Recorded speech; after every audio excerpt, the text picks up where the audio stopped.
We're live, I guess. Live on a pre-recorded. How you doing today, Mr. Dip? Just a quick reminder to everybody that nothing we should say on this stream should be considered as financial advice. It is for education and entertainment purposes only.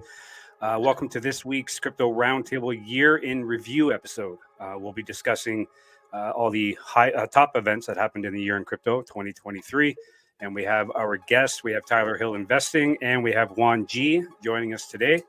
So first off, I guess I want to start off with the traditional markets. Glenn, you like to talk or follow the traditional markets. Anything happened in 2023 that stands out? Obviously, there's a lot, but what stood out in your opinion? Yeah, there's a lot. I'll go through a few things. What started off 2023 with the chaos would have been failed banks. We had Silicon Valley Bank, Signature Bank, First Republic Bank, Heartland Tri-State Bank, Citizen Bank, all get into trouble this year. On a good side of things, we had NVIDIA become the first $1 trillion chip manufacturer. There was a ton of efforts to limit AI advancement. Automakers took a major hit with a historic UAW strike. The ad strikes against companies like Bud Light and X really hurt a lot of investors. It came down to companies that were managing cash balances got hurt really bad, where companies that had the most assets under management thrived regardless of what was going on this past year, which is pretty much why I continue to preach, have your money in assets, don't ever have your money sitting in cash. Mm-hmm. That just goes to show that it's good to practice what I'm preaching, especially in inflationary times. Exactly. Yeah. One of the things I found interesting in 2023 was, everyone was calling for a recession. The economy was crashing and everyone was expecting doom and gloom. But yet we had, the S&P reaching highs. Gold hit an all-time high. You had a lot of those solid assets that were reaching all-time highs. So it was completely opposite of what the Fed and what the government was trying to tell everybody that was going on. Yeah. If you were invested in broad market funds this past year, you would have done better than you would have on a normal year without all the inflation or without all the FUD and pressures on the market, including like interest rates and everything else. So, 2023 was definitely. Oh, sorry. Go ahead. Yeah, it's been all in all a really good year for investors that didn't get spooked out of the market, and I'm sure a lot did get spooked out. A lot did, yeah. A lot of the retail hasn't returned yet. It's definitely been an interesting 2023, and I look forward to seeing what 2024 brings. Anything else on the traditional side that you'd like to talk about? I think those are the main events that happened in the traditional markets. Let's talk about crypto. Okay. Before I do, you also still recommend that people stock up on their precious metals, I assume? You're always telling me gold and silver. Buy gold and silver. Yeah, it's always good to have that. You're not going to be looking at anything that's going to grow spectacularly, but it is going to preserve value for what you have. It's not digitally traceable, so in a bind you can survive off of it if things go wrong. So there's always a place for it in a portfolio, but with me, it's I'm really widely diversified. So good store value. What's coming or going. Something's always making me money while other things aren't doing as great. So, right. I'd like to welcome Terry up to the panel as well. Welcome, Terry. Just going to go over some headlines over the year here, and then we'll bring it to the rest of the panel on the roundtable. With their opinions. So I'll bring this up now. I'm going to bring up crypto.news. There we go. So basically, this is the crypto 2023 year in review, all the significant events that happened and shaped the industry. So we'll start off down here with the FTX trial. Everyone that's in the crypto space obviously knows about this. It was undoubtedly one of the biggest crypto events in 2023. Sam Bankman-Fried, the founder, cryptocurrency exchange FTX, faced a high-profile trial following the company's dramatic bankruptcy in November of 2022. What else we have? Binance regulation issues. In 23, Binance, one of the largest cryptocurrency exchanges globally, faced significant regulatory challenges, making another key development in the crypto market overview of the year. Now, as a result of the issues with Binance, CZ actually resigned as CEO of Binance in November of 2023. That trial is ongoing. But he did have to pay a $4.3 billion settlement. Now, that was a Binance fee. Obviously, I don't know how much of that actually came out of CZ's pocket, but since he was the CEO, it was quite the, I wouldn't even say a hit on Binance, because Binance is so huge. They've got billions and billions and billions under management that I'm sure it didn't even make a dent. The other one, significant one, Ripple versus SEC, the legal battle between Ripple Labs and the SEC in the US. Significantly impacted the crypto market in 2023. Now that Ripple as a company and XRP as a token have some kind of regulatory clarity, it's definitely going to make the landscape of crypto different going in the future. That's for sure. Now, this is far from over. Like the case, there's still a few things to be settled upon, but for the most part, since it was found in Ripple's favor, that really helps the crypto space. Do Kwon. For those not familiar or don't remember, with Terra Luna, he's in a lot of hot water. I believe he was made to be extradited back to the U.S. But anyway, the trial of Do Kwon, a key figure in cryptocurrency world and former CEO of Terraform Labs, aka Terra Luna, became a significant event in the crypto market overview in 2023. He also faced legal issues in Montenegro, where he was sentenced for 4 months in prison for using forged passports. This guy's in a lot of hot water. Bitcoin obviously surged above 40K. Currently, we are, what did you say the current price was? It would be 43,000 approximately. Pretty much right what this chart shows, 42,000. Throughout 2023, Bitcoin experienced a notable surge, had impressively risen above 40K by December, reaching a 20-month high. Now, I've been saying on this channel for quite a while that I believe the unofficial start to the bull market began on January 1st once we hit those lows around 16,000 and change in Bitcoin. I know a lot of people say that the bear market is still in play until Bitcoin reaches certain levels, but I mean we've been having higher highs and higher lows ever since January 1st. So pretty much this entire year has been a slow incline with the Bitcoin price, and I believe that the bull market has unofficially, as I said, begun. The ETFs, the journey toward approval for the spot ETFs in the US has been a significant theme in the crypto market overview in 2023. Even before, ETFs were discussed back in 2022, 2020, and 2021 in the last bull market. But it looks like the actual approval is just around the corner. The SEC keeps on having meetings with all of these companies that have forwarded their applications to refine them. And rumors are that one, if not all, is going to be approved come January, which I'm looking forward to. That's going to have a huge impact on the crypto space in general. Anyway, as of December 2023, several asset managers have applied for a spot Bitcoin ETF, including BlackRock, Fidelity, VanEck, ARK, 21 Shares, and several others.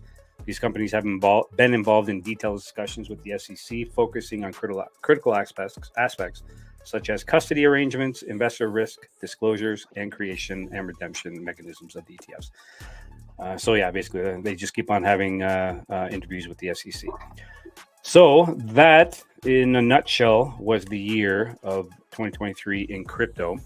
Now, my question for the panel is, which was the biggest event or the story of 2023, and which of them had the biggest impact and why? So Juan, you had said earlier that your answer may surprise us, and I'm kind of curious as to what you have to say here. So you go first. When it comes to the crypto space, and especially Bitcoin, I think we all recognize it as a store of value and how important it is for us to, again, move our money into places where it's a little safer. With that being said, I think one of the biggest things that people don't realize is where news that are whereas non-crypto affects crypto. For example, gold. I think gold was probably the proponent that really pushed everything forward as a store of value. If you look at it from December, I think we was around that $1,700 per ounce or something like that. And I think we hit an all-time high of 2,100 for gold. That's a significant chunk of money made right there. And now it's hovering around around 2,000. That's what I meant to say. It's around 2,000 right now. So to be around over 2,000 with a high of over $2,100, it's a big money that went into it. And of course, with the wars that's going on, I think that really all that negativity of the dollar, all the negativity in currency, I think that's what really propelled cryptocurrency forward this year. And I think that's what it kind of initiated the early bull run, right? Because I think everybody really expected the bull run to start next year. And, this early spark, I think, was all that. I mean, usually when you see news about FTX, people pull back. And it didn't slow it down. You hear Binance. You thought Binance would be around $100. And it held strong with everything that happened with CZ. Solana took a huge step forward earlier than anticipated. Again, because for me, the bank approvals didn't really come until later in the year. So for me, that just looks at, when you kind of see what started it, I would say gold. I don't know if you guys would agree, but I think that when people are looking for storage of value, places of safe haven, non-digital traced, easy to make at home, right? Gold. A couple of chemicals here and there, and you can just strip your components down to gold for yourself. And it's one of those things that requires no electricity or very little, right? You don't have to mine it for hours, and you can, I think I saw a video of people taking sand from Home Depot, Costco.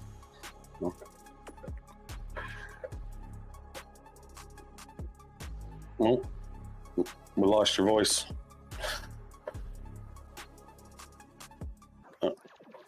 Yeah, I've seen that too. Home Depot sand and pulling all the gold out of it, and usually it ends up being enough gold in the bag of sand to actually pay for the bag. I don't think you get any farther ahead, but yeah, it's everywhere. Oh, got no voice.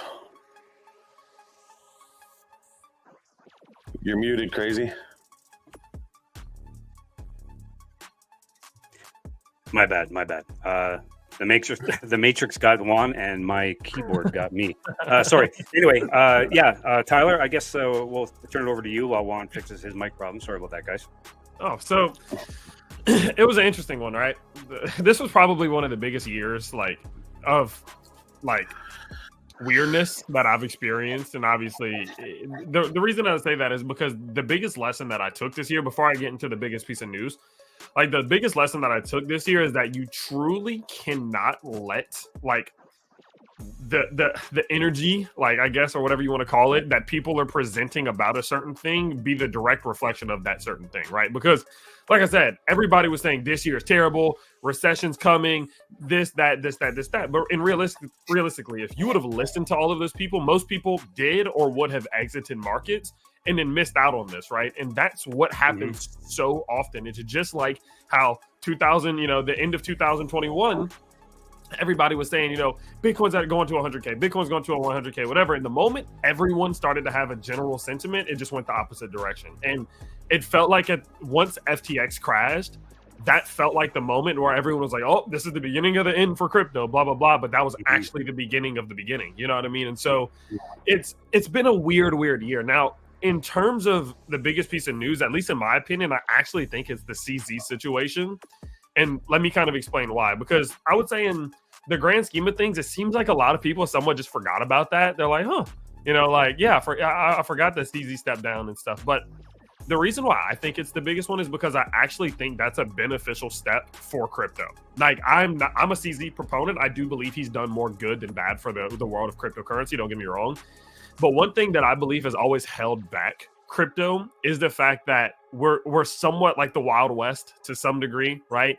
And I'm not a proponent of one individual source of influence having a ton of influence on an entire space. I don't like that, right? I think the idea of cryptocurrency is decentralization. I like the fact that everybody's voice has a pretty similar capability of being represented to some degree. And when you have these individuals, their individual actions and choices can have extreme repercussions. Think about Bankman-Fried, right? Realistically, that man alone, to some degree, he had a team, he had all this, but at the end of the day, he's the one who caught that big L, right? His actions, for the most part, and his guidance is what caused one of the biggest asset crashes we've ever seen, ever. You know what I mean? And so seeing direct results and seeing what that caused, right? Seeing so many traders get liquidated when they maybe wouldn't have. Seeing so many people leave a space right before a year like this one. Seeing all of the repercussions and widespread kind of somewhat chaos that caused. And that doesn't even show what happened in people's households, right? When you saw your position go down 40% and you had all your money invested in this thing, how does that reflect your relationship with your spouse, your kids, things like that, right? Mm-hmm. Seeing that much of a ripple come from one individual source of influence is not a good thing, in my opinion, right? No. And in my opinion, the further away we can get from these individuals having so much control from a macro scene, the better. And I think this year showed that we are getting in that direction, because if you would have told me 2 years ago in 2021, CZ is going to get in this crazy situation where he has to step down and no one really knows what that means for the future of Binance, and that he's going to have to deal with civil and criminal charges and things of that nature, I would have said that's going to be very bad. When that day comes, we're going to see a lot of bad stuff happening, right? You're going to start to see cryptos crashing, BSC coins going to shit or whatever, like not good, right? But the fact that because the FTX situation kind of warmed us up to crazy stuff happening, I think the space was kind of like, this isn't going to be the end of the world. It just is what it is. And the fact that we showed this year that we can handle something like that was huge to me. I was like, that really opens the door, because these institutional investors don't want to see that. They don't want to see one person being able to make a tweet that can make all their holdings go down 10%. They don't want to see that at all, right? And so being able to see that the space can be separated from these individuals is, I think it's massive, personally. So that's what I was the most excited about this year, personally. How much of it do you think with the CZ Binance debacle? That went on had a lot more to do with the amount of Bitcoin the U.S. government's holding, and say like companies like BlackRock wanting to position themselves in the space in the same area as CZ held. Yeah. Do you think it's a power vacuum thing happening right now? Because with the U.S. government, they can't really do anything with all their Bitcoin holdings that they've got from Silk Road, everything else. And then with the BlackRock ETF and everything else, that gives them an opportunity to generate revenue from like a country side, right? So, and one tweet from CZ would have ruined that. So it looks like they made him the fall guy. It had everything to do with it. And we just have to be honest. It had everything to do with it. Now, I personally, what they did, right, in the sense of you remember there was a tweet that went around or something where it was basically him saying, like, I would rather just let users use it, make me money, and then pay a fine for that decision later in the future than to not make this money, blah, blah. That is still happening with almost every single exchange that there is out there. So I know a lot of the things he did.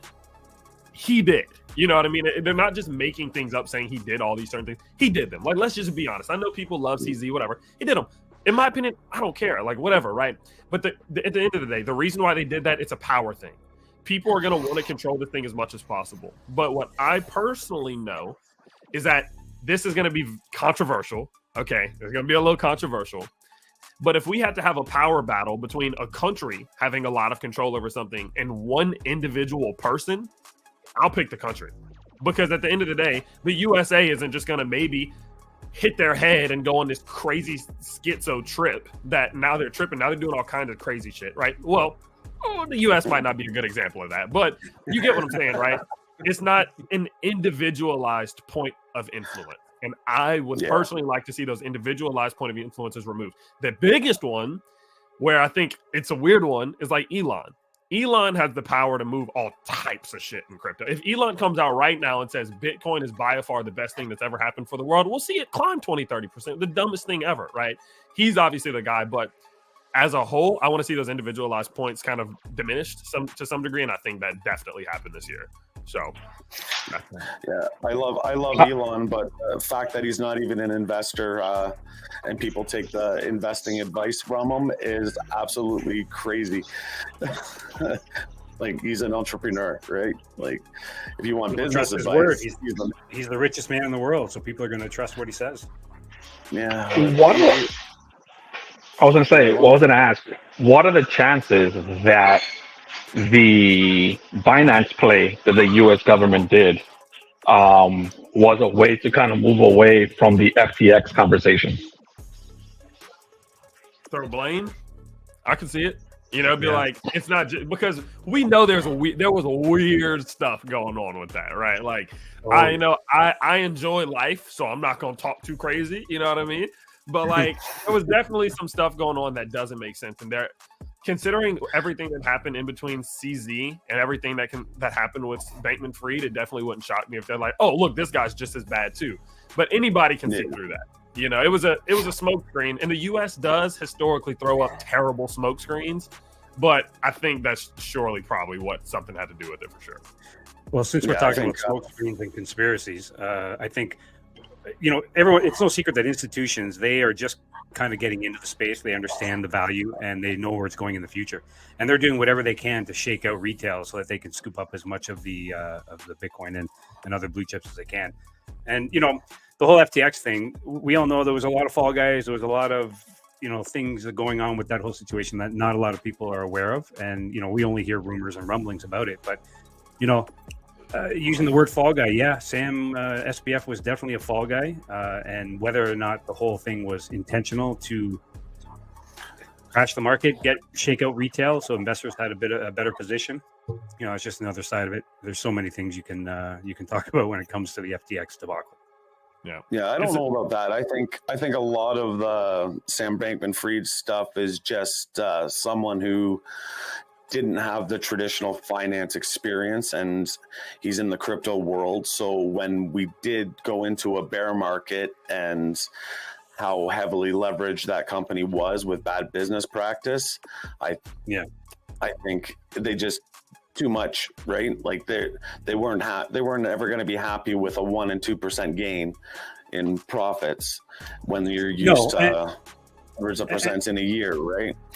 And then from I think he's going to get off easier than say CZ? Yeah, because a lot of those profits when they were there went into lobbyist hands, and that's just what it is. And those names aren't going to want to come out, right? So they don't want to be returning those funds to investors. So yeah,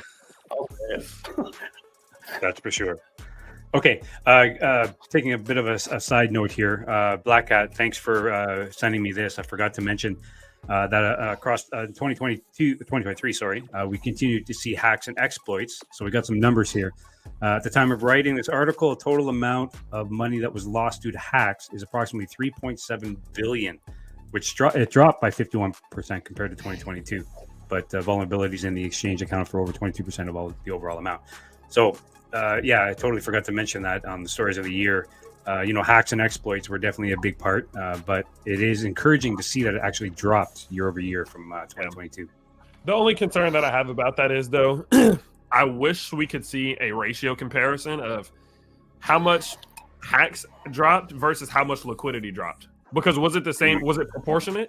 Right? If half the people left the space and half the amount of hacks and scams happened, well, realistically, it's the same volume of people per capita. But I wonder if there is a lower. The reason why I believe that there should be a lower amount is because if you're in crypto, well, maybe not now, but if like earlier this year you were in crypto, you were a crypto bro at this point. You know, you weren't really a new guy. If you were just a retail new guy, still in 2023, it's like, yo, you're just having the time of your life, I guess, because a lot of the exciting things dried up fast. So yeah, it'd be interesting to see that though. I don't see a lot of signs of a lot of retail investors in the space at all this year. It's generally the big tell is on weekends, and when you're in a bull run and there's a lot of retail, like the weekends are just insane with volatility, 20% up, 15% down here, there, everywhere, and we're still seeing weekends at just flatline. Yeah. So I think it's all institutional buy-ups, and they're not really giving any opportunity for any substantial dip for anyone looking to unload any liquidity in the market at all. So what I do notice is that from the YouTube side of things is like we are seeing returning viewers increasing like a lot. Yeah. So it's interesting, right? So there's a couple guys that I watch real closely that are like with our agency, and a lot of their viewer counts have went from like 15 to 20,000 average views to like 40, 50, 60,000. But the new viewers, like that number has not increased at all. So what I've noticed is that we're seeing people who've been a part of this space or been here before coming back. So usually what happens is you have like your OGs, then you have your people who are like right under that, like they're pretty engaged, but not all the time. Then you see the people who used to be a part of crypto come back to crypto. Then you see the new people start to enter the space. So what I'm hoping is that we're getting towards the bottom of that little micro cycle of people who are getting injected into the space, and then we'll actually see new people. Because I haven't had any random people in Walmart talk to me about crypto yet, and that's usually when we're in a weird phase of the cycle. Well, yeah, well, considering that we went up 160 something percent on just Bitcoin alone this year, and even higher on coins like Solana, you haven't seen any positive news go mainstream about it at all. It's all been hush hush, and like I think the S&P it's only up 24.4, which is double a normal year still, but for that to not make any news at all, 160% gain in an asset class is absolutely unreal. So it'll be when the powers that be give that green light for, hey, shine a light on this, and then we'll see a huge influx of new retail coming in wanting to catch those gains. Well, think about what it took to get here. Like, think about back in 2021 when like a Solana hit $120 or a Bitcoin hit 42, 43, 44K. Think about what time of the market it took to get to that point before. Retail was in by then. Crypto was the news of the block when we hit 40K last time. Like, it took a lot of retail to get there this time. So that's why, to me, it's like, how far can we go now if we're already here without them? That's what's crazy in my mind, you know?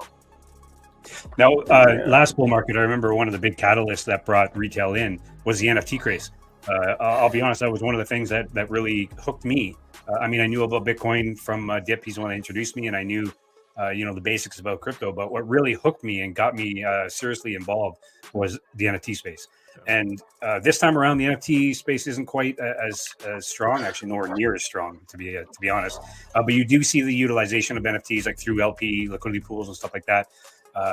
They're using them on the smart contracts, but I think this time around, and that's what also put crypto on the map. It started, the mainstream media was talking about it, was the NFT craze and what they could be used for, the technology, and this time around, you're right. We haven't really seen that catalyst that's going to really spark the bull market this time. We have the news of the ETFs, but that doesn't really appeal to the the newbie or people that aren't really familiar with crypto or investing at all. They don't know what an ETF is. They're not really going to care about that. That's not what's going to get them into crypto. So I'm kind of waiting. Maybe you guys have ideas yourselves on what's going to be the catalyst that's going to bring in the retail investor. I'm quite confident. Okay, I think just that alone, having ETFs go mainstream and used by traditional markets is going to put a green light when you look at the technology behind like NFTs and DeFi space. It's right now it's hindered by like where you can go with it. The technology's there, the development's there, and this real world utility, it's just waiting for a little bit of regulatory change to open up, and then it's just going to be development city. And I think we're going to see that this bull run because of these ETFs. I think it's just going to have a domino effect. Tyler? Yeah, so I'm quite confident, and this might just be the moon boy in me, but I'm quite confident that crypto gaming is going to be like a pretty substantial catalyst for your everyday person to come into crypto, because 2021 we saw decent, like it was decent, the influx that we saw towards crypto gaming, but Axie Infinity was the first little sign, like normal people are going to be able to learn how all this works in a whole different way than they would have before. Yeah. These people are going to come in thinking, okay, I want, like, say for example, I want to play this game. How do I play this game? Oh, I need a crypto. How do I get a crypto? Oh, that's how I buy a crypto. Okay, so how do I get the crypto over here? Oh, I need a DEX. What's a DEX? They're going to revert. It's going to be a completely reverse engineered entrance into crypto than before. Because it used to be, what is crypto? How does crypto work? How do I buy a crypto? And that's a very boring ass way to get into crypto, right? But if it's like, man, all these guys, all my friends are playing this shooter game right now, but instead of actually like not getting anything, they're actually making money. How do I do that? Oh, I need this thing called Solana. Okay, what is that? Okay, this is Solana. How do I buy it? I don't care. I don't even care what it is. How do I get it? How do I make money, right? And so to me, considering that we've had 2 years now of almost complete development for a lot of these games, especially now that many of them were VC funded, I'm genuinely so confident that a lot of them are going to come out that are actually extremely good games. And another thing to consider is, I don't know how deep into gaming you guys are, but the gaming world is dead. Like, it's so boring. It's so not exciting. And I'm not a gamer, and even I know that, right? Because a lot of the YouTubers that I used to watch when I was younger growing up, they're doing random, like, IRL shit now. Like, they don't even play games anymore because it's boring, right? GTA 6 is one of the most anticipated things ever, and that's not for 2 more years, right? Yes, so to me, considering that we can see such an easy bridge between the world of crypto and then the world in that sense, I think that's that. I mean, think about how simple it could be if people could just play a game on their phone and actually make money in real life. That's going to get people into crypto. Then you start seeing VCs backing them, spending money, doing marketing. And then you got to think it's also in a time where people are saving a little bit more money at the gas pump and a little bit more money in a grocery store and at a restaurant. They got a little bit of extra cash than they had before. Oh, now I can make some extra money. Maybe things are coming back in, blah, blah, blah. I see people coming back into crypto through crypto gaming. It's the only catalyst I can envision retail coming in for, because they're not going to fall for the NFT trap again, I don't think. No, you're right. That's a good point. Juan, what are your views on that? I think we're back to trying to climb back to the water cooler talk, right? Where everybody used to gather around and talk about that. Oh, Solana, I made money off of that. Guys get into that. And, you're starting to get glimpses of it. Solana kind of really set the standard for it. Everybody's talking about it. I don't think there's a corner of the crypto space that Solana or some parts of Solana or how the blockchain is going to be operating doesn't speak about it. And I think that as long as that continues to trend forward, the Cardano talk is going to restart. The Gallup's conversation is going to restart. So those things are a huge proponent in getting retail back into the space again, right? So I think that the market just can't scare people again, right? It can't go to a quick dump. So as long as it has its dips and not its dumps, people are going to build that confidence. People are going to get that February check from their taxes. And instead of paying that mortgage, they're going to be like, let me put it back into crypto. This guy, my landlord can wait a couple of more months. I need to put it in Bitcoin. And, I think February is going to be a huge catalyst, right? I think people are going to FOMO in, because if January does come with the EFTs, right? ETFs, sorry, that's going to play a huge role as well, right? So that's going to be some FOMO there. And I agree, gaming is huge. I think that being able to capture an item on an NFT and make it unique, and it's only mine, I'm the only one who owns it, and now I can sell it, right? I mean, that's going to be, that could be huge. That could be huge. That adds to that uniqueness. And one of the things that when you're playing a video game, right, or when you're playing something, you always want to have something that no one else has. And NFTs provide that ability to do that. It's immutable. So you can't copy it. You don't have to be, to get something similar to it. No, this is the one. I got the black and red with this and that and whatever. So, I think that we just need to continue that trend of that cooler talk, And I think that should happen really strongly. It reaches crescendo around, the halving, because everybody's going to be talking about it. Yep, you're absolutely right about the NFTs. I mean, there will always be a place; they'll always be around. But I don't think it's going to be like it was last bull market, where it was all the craze. I think Tyler's hit it on the head there. Gaming is definitely going to be the catalyst. You've already seen it. I mean, one of the first sectors to pop off in this early bull market, according to me, is the gaming section. You had tokens like Super and Illuvium, and there's a few others that just really popped off hard. So you can see that that's going to be the beginning. Gaming, AI, somewhat. I thought it was going to be a little bit more popular early on. It's still going to be, but I think gaming is going to be bigger than AI. Whereas earlier on, I thought maybe AI was going to be a little bit bigger. But combine both of them, definitely going to be a catalyst. And the NFTs will be right there. Like I said, they've added the utility on NFTs. If you've ever gone into any LP pools or liquidity pools in the bear market and last bull market, you had your pools. It was set up on the website. Now they're actually using NFTs as your contract for your LP pool, which is kind of neat. Well, I mean, I'm already noticing it. Like even from a back end perspective. So one of the things that I do a lot, especially on the back end, is like advisory work. So I'll join on as advisors for companies and stuff. And I'm an advisor for three gaming companies right now, and it's nuts how they're moving already.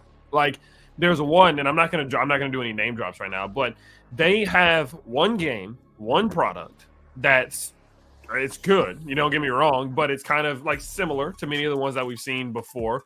And the thing's already at like a $5 million market cap, and it launched a month and a half ago, and it grew to $5 million market cap with like maybe 15K of marketing spend, which is very, very small in a grand scheme of things. And so to me, the fact that they're already moving like that, then you look back and you look at someone like Alex Becker's channel, which, like him or hate him, the guy is a crypto gaming fanatic, and you look at his channel getting 300, 400K views per crypto gaming video. You see platforms like Cetify doing extremely well. Already their price going substantially. You're already starting to notice some of these other things like Immutable, for example, Immutable X doing extremely well. It's early signs that is a leader in this market, and it's been said over and over again. It had that first little taste in 2021. Very similar to how the smart contract wave went, in my opinion, right? Yeah. Smart contracts first come out, the cycle ends, right? That was like the peak of the cycle. Like we've seen a lot of these L1 based companies introduce smart contracts, boom, the cycle ends. We go into a bear market, they build. Then 2020, 2021 comes around. Who leads the bull market? L1s, smart contracts, the excitement, all the craze, Ada Cardano doing all these things, right? And I believe it's the same. The end of 2021 is when crypto gaming really caught first momentum. Like November was absolute ridiculous stuff, right? But they weren't developed enough. There was just not enough. They weren't productized enough. There weren't enough things. There was just a bunch of Ponzi's that were dressed up in different ways, right? At the end of the day. But they've had 2 years to develop and actually inject revenue generating streams as well as actual fun games that are interactive. And now that they've been allowed to develop, I think they see their true potential in 2024. And it's such a crazy bridge from the real world, which I call it, to the crypto world. So I genuinely don't see another category doing even close to as good as gaming. Yeah, from a business standpoint, like now there's an area to fill for gaming in the real world, and it would be a really smart idea to put out a competitor to Xbox or PlayStation right now with the DEX built right into your unit. Buy a gift card, same as you do with PlayStation and everything, but now you can withdraw from it as well, right? So, and earn from those. But the market's there to actually release an actual console right now. And if anyone would do it, Solana would do it, in my opinion, But yeah. I'm also they after all, they are the only one that has an actual mobile device that launched, right? So Dip, you should patent that shit. That'd be a great idea. a little debit card slot in your PS5. You play a play to earn game, you earn some crypto, and you load it on your card. That's a great idea. There you go. Or you just plug your ledger directly into that thing or something like that. Well, or even people are missing it. Go ahead. Yeah, get your exchange card. You get your crypto.com cards or whatever, and everything you earn's automatically loaded on there. Just go start spending. You don't even need to think about it. Welcome to the world. the biggest change that has to happen is the mindset of game develop. Well, not the game developers. I would say the producers, the people who are in charge of producing these games. Right. The number one conversation is about gaming involvement, and it's just not there. You look at hype games like Diablo 4 that came out recently. No one's playing it anymore. They played it for a month, they stopped. Any new game that has good hype, it starts off strong and then it wanes. And these are games that are supposed to come out with new seasons or new whatever every month. And instead of the player base increasing, the engagement just drops. And it's because there's nothing there to keep them going. But one of the successes that engaged people in gaming was MMORPGs. And these guys were lifers. Why? Because if you miss the day, you're screwed. You're behind. You're getting effed left and right. You cannot fall behind. So imagine now the ability to be able to mine something in your game for stuff that people love to do anyway, gaming. And now I'd be able to actually have real life utility. Oh, I just paid my bill, Mom. What are you doing? I played this game. I actually went to work in my game. You know? But the producer's mind is, no, let me just come up with a new season and charge people $100, $200, and it's not worth the content. You know? You got 10 hours worth of play and you're finished. So until that changes, you know, the mainstream game development, without them buying in, we're going to continue to have that same circle, that the inability to include crypto. Now, I don't know if it's because they're afraid. I don't know if it's because they don't want to take the risk. Big companies like Microsoft should be able to do it, right? I mean, a lot of these games come up with in-game currencies anyway that people hate, right? Because it's powered, play to win, and all this other nonsense. Here's a way that you can leverage that in a positive way. So there's an opportunity there. Just these producers need to come up and take a little L to start, to take that risk. And I'm telling you, the one who does it successfully is going to lock it in. Kind of like how Blizzard started with Warcraft, right? And everybody just kind of followed with clones. Final Fantasy was one of those things that everybody had tons of clones of them because they did it right. And it was a huge risk for them to start it off with. But when they did it right, man, they made buku dollars. All good points. Another category that we can't really omit here is the meme coins, because Tal, you know probably better than anyone, meme coin season has been popping, and especially on Solana, but across all the chains. Now, this was around the time last bull market, or I should say bear, coming out of the bull, that I got into crypto. I don't really remember meme coins popping off so early. Maybe it's just me, my memory's terrible, but what could be the cause for that? Does anyone have an opinion on that? Yeah, I mean, the biggest thing there is experience, I would say. And the reason I say that is there were meme coins. There have always been meme coins, right? There's always been meme coins prior to 2020, 2021, but there was not meme coins ever before like there were in 2021, right? Mm-hmm. And the thing about it is so many people made so much money. And I'm not talking about just moon boys. I'm not talking about just degens. Actual accredited investors, people who actually have a ton of money, they recognize that it's one of those things where it's like, yes, it's risky, but it's kind of fun, right? And it's one of those things that you can do, but you can actually make money. If you implement the right strategies into buying like meme coins and pre-sales, private sales, seed rounds, all this bull stuff, like you can actually make money from it. And so in 2021, people recognized that for the very first real time. And the thing is, you need to understand this. How many people do you know that say, I wish I would have bought on Safe Moon early. I wish I'd have been one of those first ones early. I wish I was one of the ones who buying in March or February, right?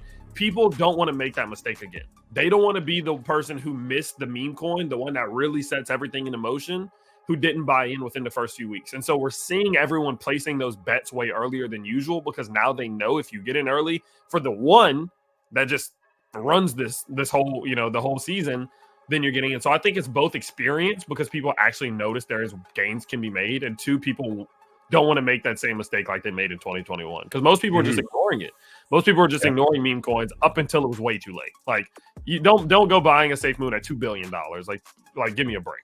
You know, and I think those experienced people that are getting in early, I think that's creating hype, which is making it go even pop off even more crazy. Okay, one last question for the panel. Now, obviously, we've talked about a lot of the different catalysts, gaming and AI and meme coins, obviously, but and of course ETFs. So now we're heading into 2024. We all know, or at least the consensus is that the bull market is going to start, if it hasn't already, in 2024, probably starting off when the ETFs are approved. Other than the ETFs, what do you think is going to be the biggest headline or the biggest thing that happens in 2024 in crypto? Juan, I'll start with you. I'm hoping regulation. I think it's time. I think that there's got to be a way to make it safer for people, get that fear away. Recognizing the potential that crypto can bring. Government adoption, right? It's going to play a huge role on how they utilize it. I'm not even talking about coins. I'm talking more about the actual blockchain, having it, used in different ways, whether it's to make calculations for, Social Security checks on time or whatever the case may be. But I'm hoping that kind of spurs, right? Because we're talking about an ETF now, right? And it's being accepted in the space by other people that is not just, moon boys. So I think that's going to be, I'm hoping that's the catalyst that's going to make everything safer for people. At the end of the day, I think people just getting tired of getting wrecked. And I'm not talking about, hey, I invested in something and didn't make money. I'm talking about, hey, they stole it from me. It was just a rug. I mean, I think once that gets under control, we'll be in a better place. Go ahead. Now, you're talking about regulation by legislation and not regulation by enforcement. Yeah, of course. I mean, enforcement just leads down a different path, and I don't think that's where we need to be. But we do need some guidelines, right? I mean, come on. We can't have anybody who wants to come up with a coin be successful, and then the government says, hey, that's a security. Yeah. The reason I mentioned that is because that's the way the SEC has been dealing with the regulation lately. But I saw a post a little earlier that I can't remember the senator's name, but there's a senator in the U.S. That is really pulling for change in the SEC and for Gary Gensler to be removed from as SEC chair. So, I mean, if that happens, I think he's going to continue to be a bully, a crypto bully, and do regulation by enforcement until he's taken out. Once he's no longer in charge, I think that's when things will change on the SEC side anyway. I mean, it's needed. It's about time. How many years are you going to have a successful space continue to exist without regulatory guidelines? And then when now that things that you're not being able to control it, you're going to start using the security word and scaring everybody who wants to come up with a coin. And to me, it just makes no sense. Look, I'm not agreeing with everything that happened with SafeMoon, but why wasn't it in the security 2 years ago? Mm-hmm. Yeah, no, exactly. I agree with you 100%. And there's a lot of smart investors that are sitting on the sidelines with dry powder waiting for that regulation. Tyler, what about you? Oh, I don't think people are going to like this one, but I'm going to say it because I believe it. I think I think the blockchain, if I'm right, if crypto gaming is as big as I believe it's going to be, if I'm right, the blockchain that provides the highest advantage to crypto gaming and the native token of it is going to flip ETH. And I just think that's what's going to happen. I might be wrong, but what I foresee, right, I'm going to use Solana as an example. Don't make fun of me.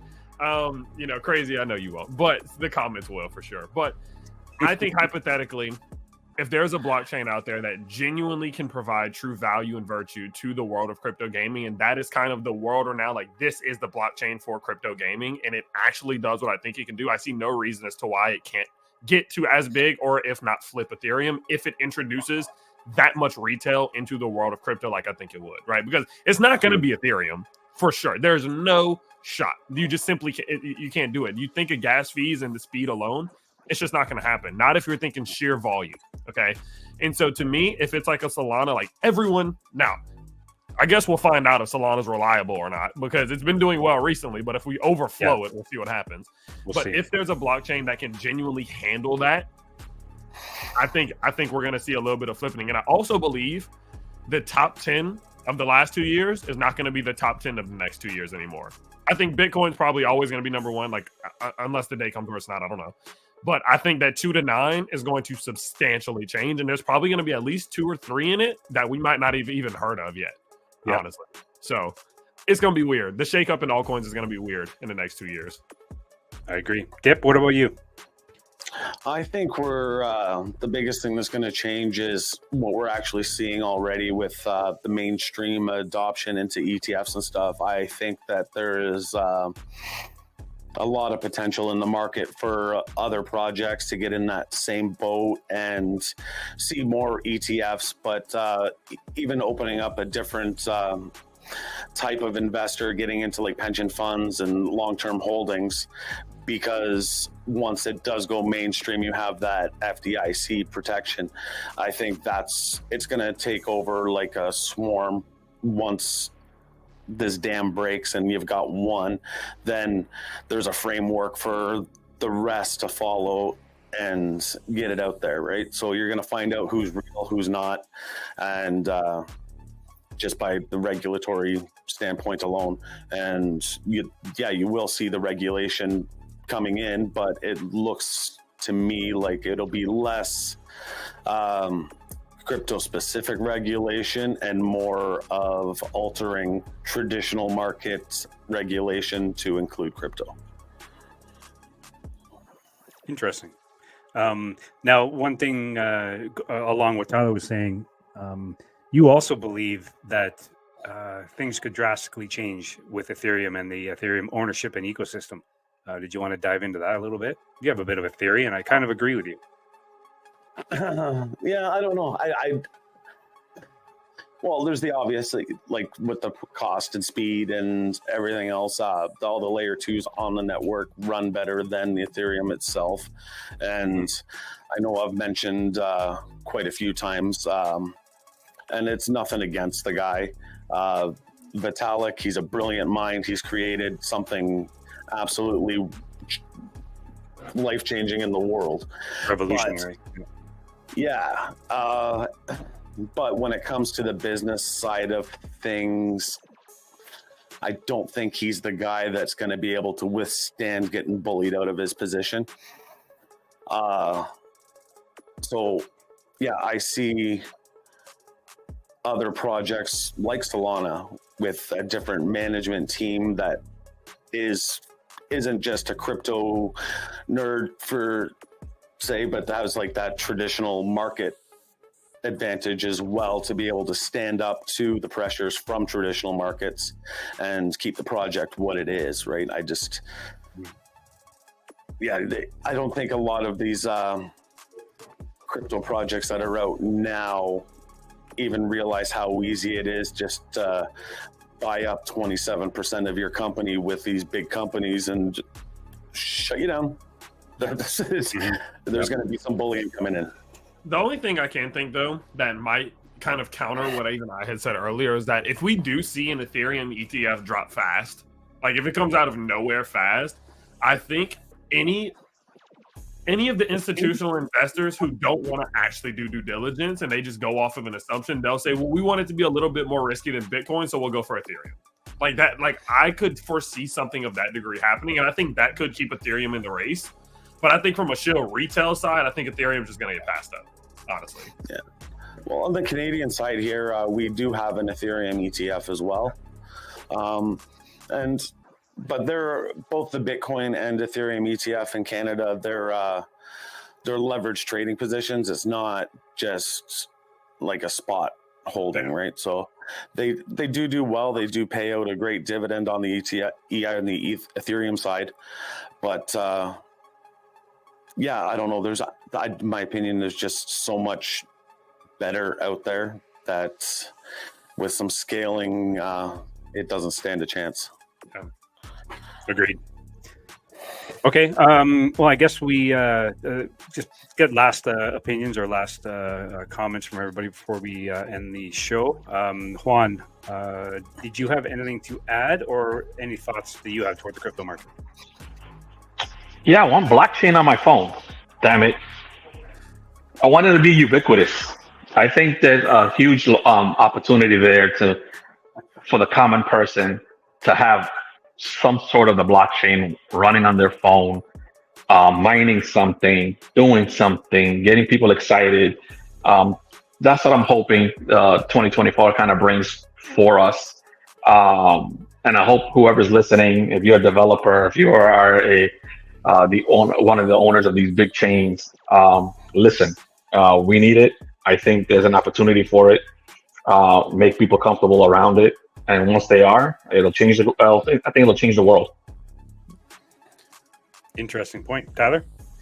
Yeah, I mean, the biggest thing, if I'm speaking to like the crowd, right, or just talking to any of my guys who are watching, it's that this year wasn't what we expected, and just as easily next year could be not what we expect.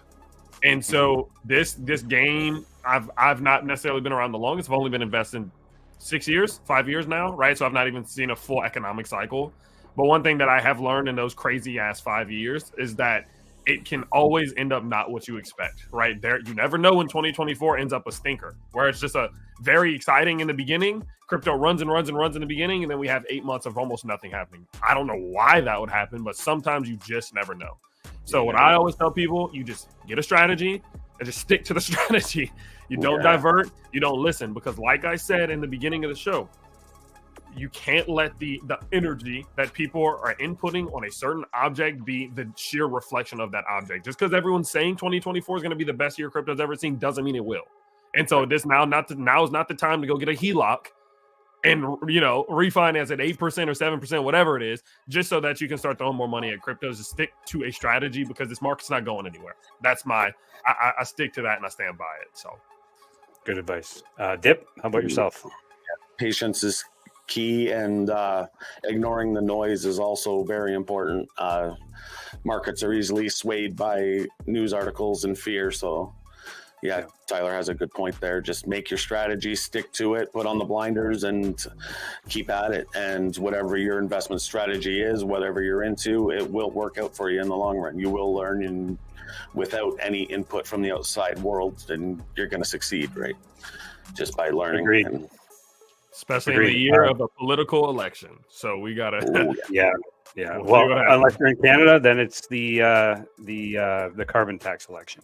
So for anyone that's new into the space, just remember, always make sure you do all your research. Know what you're getting into, know what you're investing in, do your research, make sure you know for sure, everything about the project. Don't just ape in just because you hear it on social media or a YouTuber is talking about it.